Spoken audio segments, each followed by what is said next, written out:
আসসালামু আলাইকুম everyone, সাদিলাস kitchen sweet ভিলেজে আপনাদের সবাইকে স্বাগতম।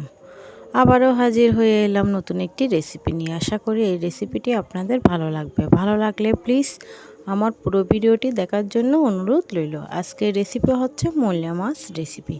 মোলা মাছ রান্না করে দেখাবো। চলুন রান্নার মূল পর্বে চলে আসি। এখানে 500 গ্রাম মতো মোলা মাছ নিয়েছি। এটা হচ্ছে সাগরের মোলা মাছ। ভালো করে ধুয়ে পরিষ্কার করে নিয়ে নিলাম। এক এক করে সব মশলা দিয়ে দিব।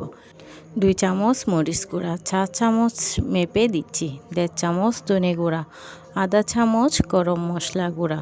আপনারা চাইলে গরম মশলা গুঁড়াটা স্কিপ করতে পারেন। আধা চামচের চেয়ে বেশি হলুদ গুঁড়া, আধা চামচের চেয়ে বেশি লবণ এবং 1 চামচ রেগুলার তেল দিয়ে ভালো করে সবগুলো মাছ মাখিয়ে নিচ্ছি। মাখানো হয়ে গেলে এটি একপাশে ঢাকনা দিয়ে রেখে দিব। এখন 2টি পেঁয়াজ কুচি নিয়ে নিলাম, 1টি টমেটো, 4-5টি কাঁচামরিচ, ফালি করে ধনেপাতা নিয়ে নিলাম। চুলায় আগুন ধরিয়ে নিয়ে একটি ডেকচি বসিয়ে দিলাম। ডেকচিতে পরিমাণ মতো তেল দিয়ে দিলাম। তেলটা আপনাদের ইচ্ছা মতো দিতে পারেন, যে যেরকম তেল খান। আমি আমার পরিমাণ মতো তেল দিয়ে দিলাম। তেল গরম হয়ে এলে 2টি পেঁয়াজ কুচি দিয়ে কিছুক্ষণ ভেজে নিব।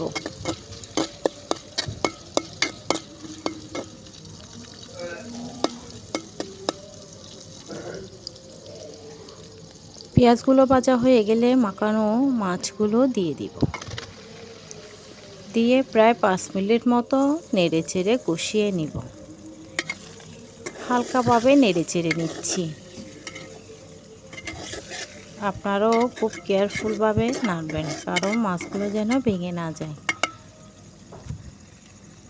আপনারা চাইলে ডেকচিটা ধরে নেড়ে দিতে পারেন।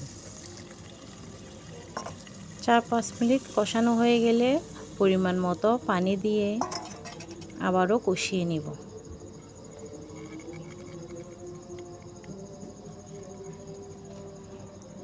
এখানে আমি 4-5টি আমের আচার নিয়েছি। এটা হচ্ছে শুকনো আমের আচার।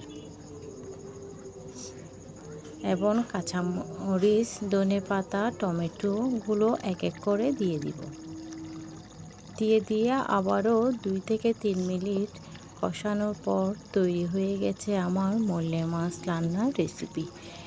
মোলা মাছ রান্না যদি এভাবে করে খান তাহলে আপনি অনেক টেস্ট পাবেন। আপনারা যে কোনো টক ফল দিয়েও এই মোলা মাছটি রান্না করতে পারেন। এটা দেখতে যেরকম লোভনীয়, খেতে তার চেয়েও বেশি সুস্বাদু।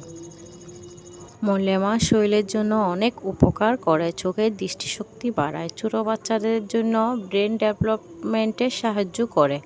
আশা করি আপনারা প্রত্যেকে মোলা মাছ রান্না করে খাবেন, শরীর সুস্থ থাকবে। যে কোনো ছোটো মাছ শরীরের জন্য ভালো।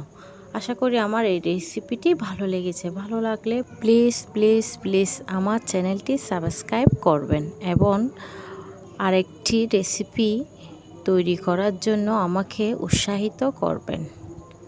সবাই ভালো থাকুন, সুস্থ থাকুন। আল্লাহ হাফেজ। আসসালামু আলাইকুম।